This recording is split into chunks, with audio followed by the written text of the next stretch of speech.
devant prendre fin avant le 31 décembre 2023, la deuxième phase du retrait du Mali de la mission multidimensionnelle intégrée des Nations Unies pour la stabilisation au Mali, MINUSMA, a déjà permis le retrait de 3276 éléments. Selon le chef de la MINUSMA, El Gassimouane, les conditions sécuritaires et logistiques rendent la deuxième phase de retrait des casques bleus du Mali extrêmement difficile. La MINUSMA doit encore fermer une dizaine de bases en plus de celles déjà fermées lors de la précédente phase de son retrait du Mali.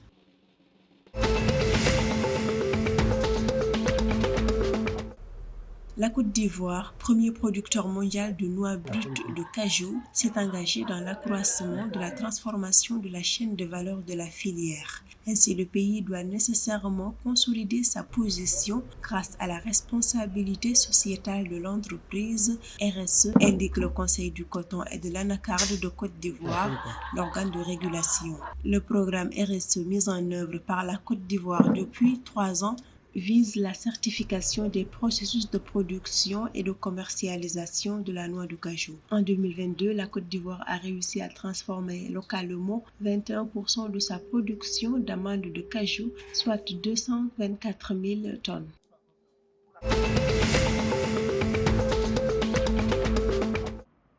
Dans le but de soutenir les efforts pour la paix et le rayonnement économique de la région ouest africaine, la Communauté économique des États de l'Afrique de l'Ouest, CEDEAO, va bénéficier d'un financement de 86 millions de dollars auprès de l'Allemagne. Cet appui a pour but de consolider la paix et le développement économique de la zone. L'Afrique de l'Ouest reste depuis plusieurs années confrontée aux attaques terroristes et aux coups d'État. Il convient de souligner que 4 pays ouest-africains sont actuellement dirigés par des militaires. Il s'agit du Burkina Faso, du Mali, de la Guinée et du Niger.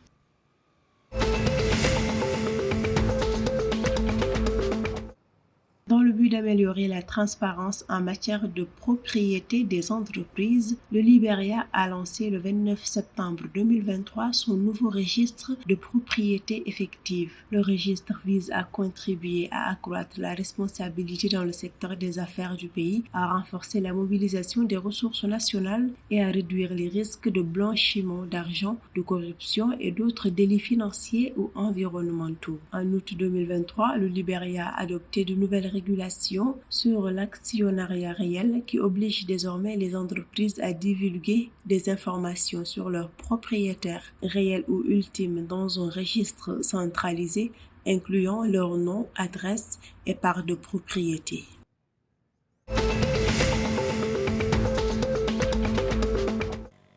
Le ministre togolais en charge de l'habitat et de l'urbanisme envisage de mettre en place une brigade foncière et prendre des mesures concrètes contre le phénomène de double vente de terrain au Togo. Ce mécanisme devrait renforcer la surveillance du secteur foncier. Ainsi, l'exécutif togolais souhaite collaborer avec le Conseil des géomètres et renforcer les partenariats publics-privés dans l'intérêt des usagers. À noter que les populations togolaises font régulièrement face à des conflits, notamment lors de l'achat des terrains.